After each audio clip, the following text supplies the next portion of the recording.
We're now halfway through the year. Take a moment and think back. Did you make the financial progress you set out to achieve in January? Have your savings grown like you planned? Did you stay consistent with your goals, or did life get in the way? The answer is no, you're not alone. A lot can shift in 6 months, but here's the good news. It's not too late to turn things around. With a focused, practical plan, you can still make real progress before the year ends. Here's a simple 6-month plan to build real financial momentum quietly and effectively before the year ends. Start by checking where your money's at. Grab your bank statements, credit card bills, and any accounts you've got. Jot down what you earn, what you spend, what you've saved, and what you owe. No judgment here. It's just about knowing your numbers. Without them, your plan's just a guess. Think back to those January goals. Where are you aiming to save to grand, clear a credit card, or start an emergency fund? If they still fit, keep them. If they're too big, scale back. Say you wanted $5. Zero saved but only have $500. Aim for $2,000 by December. Pick 1 or 2 goals that feel real, like save $1,000 for emergencies or pay out $500 in debt. Fourth, next month, track every penny you spend. Use a free app like Mint or Appplane Notebook. This shows you where your cash slips away, like daily coffee or a subscription you don't use, so you can't tweak things later. Now that you've seen your spending habits, it's time to build a budget that rhymes with your life, and nothing fancy, just a plan for your cash. Start with your monthly take-home pay and list the must-haves: rent or mortgage, utilities, groceries, gas, and minimum debt payments. Subtract those to see what's left in your stash. From that, decide what you can put towards your goal. Want to save $1,000 by year's end? That's about $167 a month, my friend. If you're tackling debt, figure out how much extra you can send. If money's tight, check last month's spending. Can you skip $20 a week on takeout or cut a streaming plan? Small cuts stack up fast if budgeting's new. Try the 500-3000-20 rule. Half your cash for needs like bills and food, 30% for wants like fun, and 20% for savings or debt. Don't tweak the numbers to fit your flow, but keep it simple so you don't feel low. Check in weekly to stay on track and adjust if things start to slack. Next up, let's build a safety net to catch life's curveballs and avoid it. If you don't have an emergency fund, start one now. Car repairs, doctor bills, or job hiccups can sting. Aim for $500 to $1.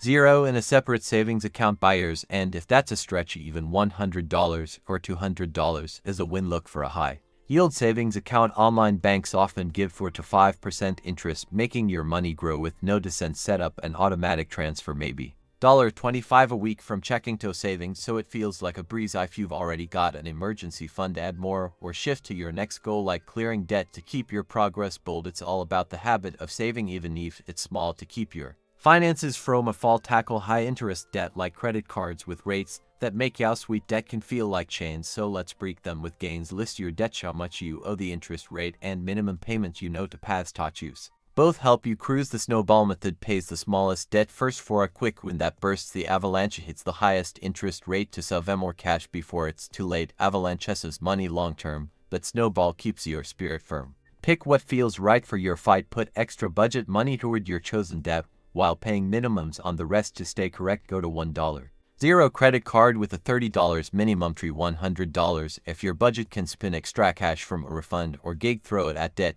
to shrink it big. Check your progress at months, and every dollar paid off helps you ascend. It's like chipping away at a stone each hit makes burden less prone. If you've got no high interest debt, keep building. Fade emergency fund or save for a goal that's fun. Sometimes cutting costs isn't enough to make your finances tough, so let's find ways to boost your pay in a quiet, simple way. No need for a full-time grind, just a little side hustle to find. Got clothes, furniture, or gadgets you don't, to sell them on eBay, Poshmark, or Facebook Marketplace for cash you can use. If you've got skills, writing, designer, teaching, try Upwork or Fiverr for a gig that's pleasing. A few hours a week could bring $100 to $200 a month. No myth, if that's not you, try overtime at work, a seasonal job, or pet sitting for a perk. Every extra dollar goes to your savings or debt goal. To make it whole, can't earn more, revisit your budget and cut one more thing, like a cheaper phone plan to give your wallet some wing. It's about finding room to make your finances bloom. Even small boosts like $50 a month can add up to keep your goals from going numb. Think of it as a sidekick to your plan, helping your money grow like a fan. And perhaps most importantly, learn how to think long-term. Wealth isn't built in weeks, it's built in years. Every financial decision you make today, what you buy, what you save, what you invest, shapes where you'll be 5, 10, or 20 years from now. When you're tempted to splurge in something you don't need, ask yourself, will this still matter to me in 6 months? A rich mindset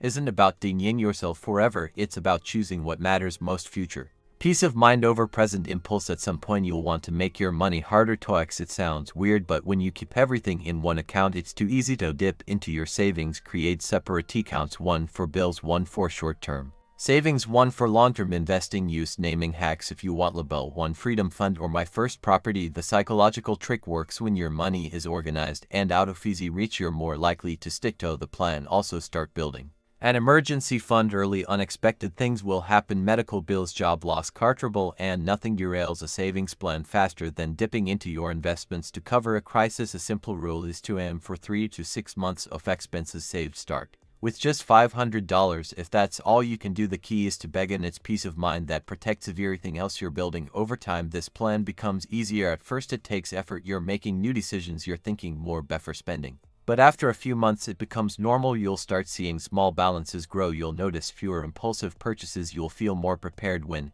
an expense comes up. By the time the year ends you may have saved more than you thought possible. You may have paid off more debt, or you may have finally started investing. Even if you ran it all the way to your goal, you'll be further than you were, and you'll have systems in place to continue. That's the power of a simple plan. It works even when life is busy. It doesn't need big changes, it just needs small actions repeated over time. Let's go over the full process again. Start by writing down what you earn and spend, then set one clear goal for the next 6 months. Look at your spending and remove